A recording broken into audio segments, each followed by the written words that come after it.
Welcome to Stationery by Justine. I'm Justine. I am a wife, I am a kindergarten teacher, an Etsy seller, and a crafter. And this channel is meant to inspire you to create. If you like what you see, please go ahead and like the video and subscribe for future videos. I'm also a Spellbinders influencer, so all products from them are free to me, and the opinions that I state in my videos are my own.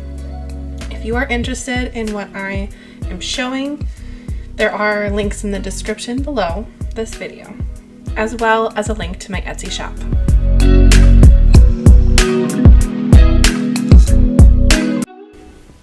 Today I'm going to show 2 cards using the Stamp and Die of the Month from May 2022, and it is called Stitch Color Wheel. And for the dies, I'm just going to use one of the 6 dies, and it cut out a octagon shape from the front of my card base. Then I'm going to also cut out here another piece of paper that is the same size, just maybe a little bit smaller, maybe 1/8 of an inch around the edge, a little smaller, with the octagon as well. And that is going to line up directly with my card.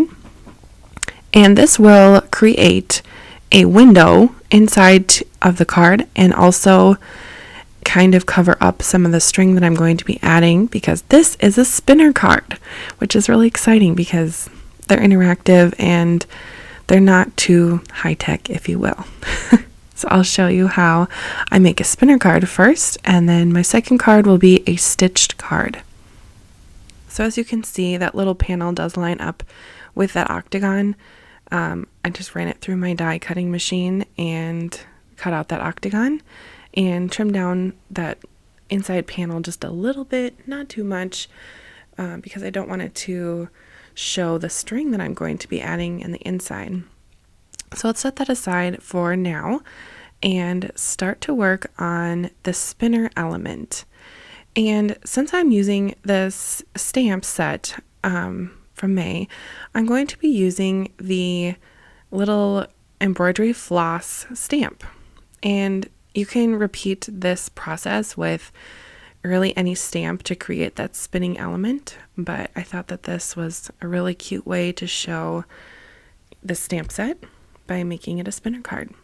So I'm just going to use some VersaFine Onyx Black ink, and this is a very, very sticky ink, so anytime I use this, I always heat emboss just because I'm not patient enough for it to dry, and I love heat embossing because it just adds a little bit of a shine. So I'll use some clear heat embossing powder, and I believe that's from Simon Says Stamp, and voila. It is turning nice and shiny with that heat tool. And now I will use the die set that the coordinating dies that come with the stamp. And I mean, you can subscribe to just the stamp set, or you can get the stamp and the die if you don't want to either fussy cut it out or use a scan and cut machine to cut it out. But it's pretty convenient that the dies are already there. And something I do love about Spellbinders is the dies are already ready to go and you don't have to chop them up with a wire cutter. So now I am using some Copic markers and just doing a quick color and a quick shade on the edge. And I used blue-green 45, blue-green 13, and I used E40 for the edge of the embroidery floss holder, just to give it a little color. It's really subtle, but I didn't want it to be stark white because the front of the card is very, very white, and I just wanted it to bring your eye right to that spinner element. Next, it's time to add the string. I'm just using some craft thread that I had. It's white. You could use really any string that you have. I know that you could use yarn. I mean, you can use really anything that is a string piece. You could even use like a scrap from a piece of clothes. It doesn't have to be anything fancy. I'm going to use some liquid glue and just press the string straight down and put my other side on. And when I do spinning cards, I usually will do double of the piece, so when it spins it doesn't have a wrong and a right side. Both sides look nice. And that's kind of how you make the spinner element. It's pretty simple. Just kind of sandwich that string in there and you're good to go. Next, I'm going to add the string to the card base. I'm going to use the Easy Runner Grand just because that's the tape runner that I usually use, and I know that it sticks nicely, so that's what I'm using. So I put some down, then put the string, and again made a little sandwich and put more glue on top and trimmed off the extra string. I didn't make the string very tight in there because it will move around, but you don't want it to be too loose either because then it will kind of flop around, and the idea is to have it spin and not flop. Next, I'm going to add more tape runner and place that second piece of paper over just to cover up the string attachment. Really, it's nothing fancy, it's just white paper. Now, if I was going to remake this card, I would add my sentiment on before adding the spinner element. I didn't really think about that. I think I was just so excited to make the spinner that I just spaced it. Just because it ends up crooked. I don't like the way it's stamped, but it is what it is. It's still a really nice card in the end, but I'm a little picky, and yeah. So if you're going to remake it, I would try to add the sentiment before you do the whole spinner element, but that's okay. It's handmade. Then I'm going to heat emboss it to match the spinner piece that is also heat embossed, and then check and make sure, yep, it does spin. Sometimes it's fun just to play with things like this. I know I've made like the magic iris die using those before, and it's just kind of fun to see if it works, and it does. And I'm looking at the card and I'm thinking, all right, now I need some more color because it is really, really white. So I just grab a stack of paper that I have already cut to 5.5 by 4.25, and I just find that easy to keep on my desk. And they're not perfectly sorted, but it's basically rainbow sorted. And when I'm using different Copic markers or different embellishments, I find it easier to find a color that matches like this instead of pulling out a full 8.5 by 12 paper. But it's not like the best storage. I'm not sure. I kind of need to work on maybe where to put it, but for now it works. And I'll just center that teal piece in the inside, and there you have it.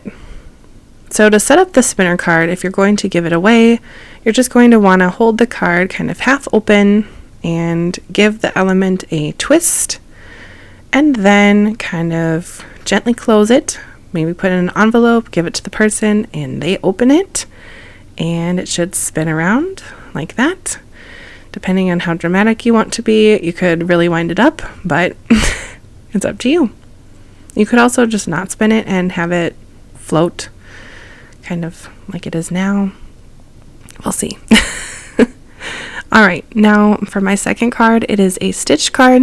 I'm just going to use some embroidery floss, not craft string. The floss has individual strings, 6 strings. You can kind of see the craft floss or craft string is more of like a cotton. I'm not sure if I'm describing that right, but it is a little different. So I prefer to use embroidery floss when I am doing any stitch dies, just because it has more of a shine to it, and if there's multiple elements, it's just easier to use thinner string. So to start it off, I'm going to just use a little piece of washi tape just to hold the tail temporarily, because sometimes when I get stitching, I kind of go kind of fast and then the tail falls out, and that's not good. So this stitch die, you can tell, is kind of in 8 sections. It's an octagon shape.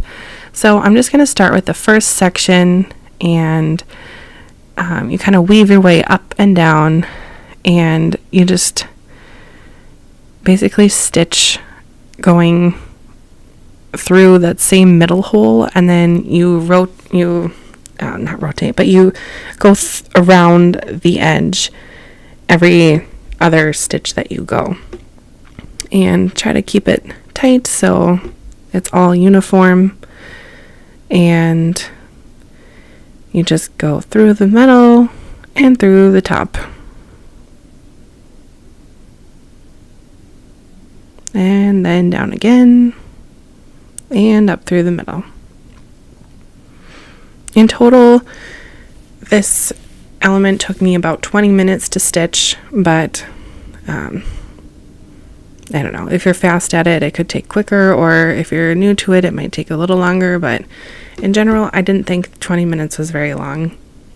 I've definitely spent longer on coloring for a card, but that's just me. Alright, I'm almost finished with this first section of 8. And when you finish with this section, you're just going to want to go through to the next middle hole. So I'm going to flip it over and show, and then I'll start at the next dot. And I will repeat the process all the way around the edge.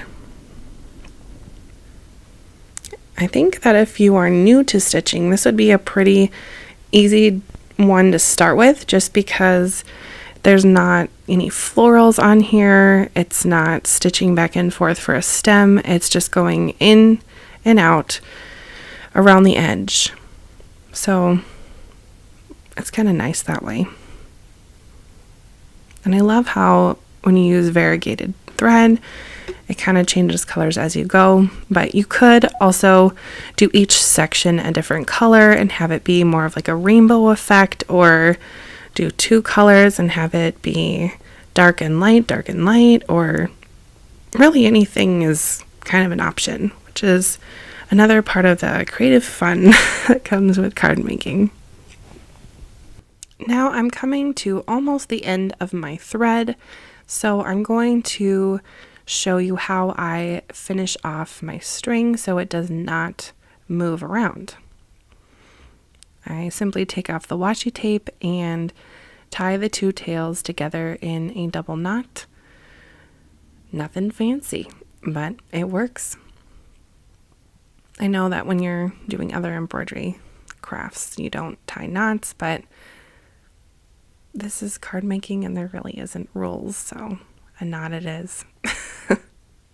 Then I'm just going to get some more string and take a little piece of washi tape again and hold my tail. And of course, thread my needle. Speaking of needles, I don't know the brand of the needle. I have a lot of needles from my grandmother, and I don't really have any names of anything. It's just a pin cushion of needles. So yeah, it works. Find something that will hold the thread but also fit through the holes. I did have a couple needles that were a little too thick, so just try to find something that will work. I do think that stitching dies are really fun because you can take this and do it anywhere. You could get a couple strings and get your die ready to go, get your needle, maybe a little scissors and washi tape, and head outside, and you could sit outside and do it. You could watch a movie doing it. You could be in the car on a road trip doing it. You could bring it over to a friend's house and you can both do it together. I mean, you don't have to be sitting at a desk or in a craft area to do a stitching die, which is really neat. And I appreciate that. I actually plan to do that with my mom. I did want to mention that if you are enjoying the video, go ahead and like it and maybe leave a comment on which card was your favorite from this video, or if you plan on doing any stitching this summer, or really anything that you need to say, maybe some constructive criticism, anything at all. Now I'm going to just finish it off and add some color to my embroidery floss holder stamp. And I'm going to use some Copic markers for that and just test them out on some scratch paper that I use to punch them out. And I will be using red or R20 and then RV29 and then R27. At first I thought I would just go through and color certain strings, and I ended up taking R20 and coloring all of the floss itself just to give it a base layer and to ensure that I wouldn't miss any. And I just wanted it to show more of, I don't know, the red tones. And I just thought that this would be a little bit of a quicker way as well to color it all and then go through with the other darker colors and just pick out certain strings that I could highlight with the darker colors.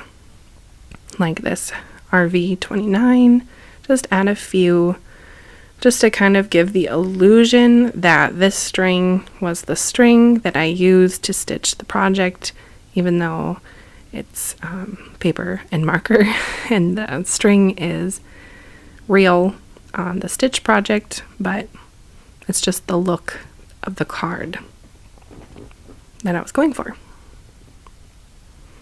Then I also did use that E40 to color the top and the bottom, but I did not put that on film. Next, I'm going to work on the sentiment for my card. I ended up choosing the same sentiment as the first card. I don't know, it must have just been the one that stuck out to me the most. And I'm using the same ink because I plan on heat embossing the sentiment with some, oh, I forgot, this is not the same sentiment. This is together like needle and thread, and you'll see why at the end. I plan on doing heat embossing with clear embossing powder because that will match the embossing thread piece that I'm adding. And since I had my stamp out, I figured I'd stamp 4 just because why not? If the stamp is already dirty to do one, might as well do another one or 2 or 3. And I'll just give that a quick heat emboss. Then I will use the coordinating dies that come with the stamp set and cut out my sentiment. Then I kind of played around with the layout of the card and how I thought it would look. And I thought perhaps I could use this pale pink and kind of give it a little bit of a background or something to kind of rest on, but I didn't really love the way it looked. It just looked very flat in the background. So I ended up using an embossing folder from my stash. I don't know why it says 4 without B, maybe 4 without background. I'm not sure why. This is one that I think I got from a garage sale, so I'm not even sure where this came from, but it's pretty. It looks stitched, and I thought that that would kind of go with the embroidery theme of the card. So that's the background.